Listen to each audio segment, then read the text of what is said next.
With AI taking over everything lately, I figured it's only a matter of time before it takes over the bourbon world. So I wanted to get ahead of it and let's see what AI can create as far as a bourbon hunting list goes. So we're gonna pop over to ChatGPT and ask it to make us the best bourbon hunting list going into 2025. All right, so now we're in ChatGPT. Let's go ahead and ask it to build us the best list. All right, here we go.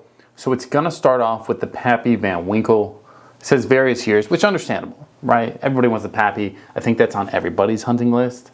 Going into number 2 is gonna be Old Rip Van Winkle 10 year. Again, same kind of stuff. I totally get that. It should be on everybody's list. Blanton's Single Barrel.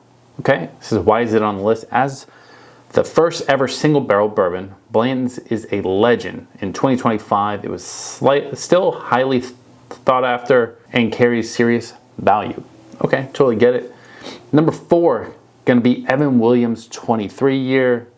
Number 5, which is one that I'm also hunting, is gonna be Four Roses limited edition small batch. A lot of these so far kind of seem like just the highest end of highest ends. The Macallan Bourbon Cask Series.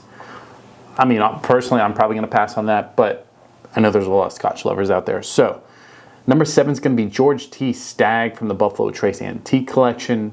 Number 8 coming in at a 10-year-old Michter's Bourbon. Number 9 is Weller Full Proof.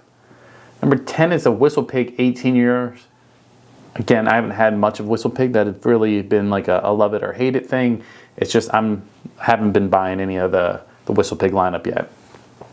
Then it kind of goes on to like some honorable mention stuff, which is like Wilderness Trail, Larceny Barrel Proof, Elmer T. Lee, King of Kentucky, and the kind of list goes on and on. But what I'm kind of seeing for a trend for this question I asked it was, it's all like the super allocated stuff, hard to get stuff. So let's go ahead and ask it another question. Say, now build me a list that is easier to find. Maybe that way it will let us have something that's a little bit more, easier to find locally or with just like a little bit of bourbon hunting. Okay, this list so far kind of looks semi-normal. It's got Buffalo Trace Bourbon, Evan Williams Black Label, Wild Turkey 101, a classic, Four Roses Yellow Label, Larceny Barrel Proof, Maker's Mark, my bad, Woodford Reserves Bullet Bourbon, Old Forester 100 Proof, Evan Williams Bottled and Bond. So, again, now we're kind of going extreme budgets, and all those are fine. Nothing wrong with those. I think most people probably already have those. Now let's ask it, can you make me a list that is in between those?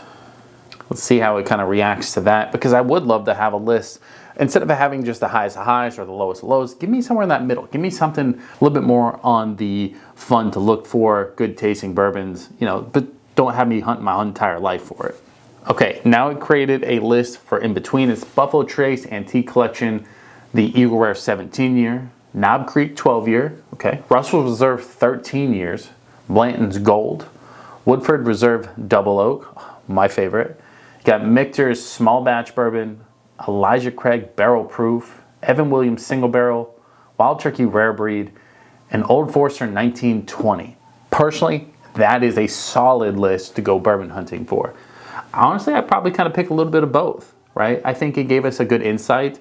Doesn't really tell us much more than we already know. So I don't know if AI is actually going to take over the bourbon world, because I think everything bourbon-wise is either up here or hasn't came out yet that we're looking for. So let me know your thoughts. Do you guys use AI to help you with bourbon hunting? Is it something that you even are worried about in general? Or do you just kind of go to the stores, have fun, and have good pours with good friends? Either way, let me know your thoughts down below. We do go live every Friday at 9 p.m., but I will see you boys on the other side. Peace.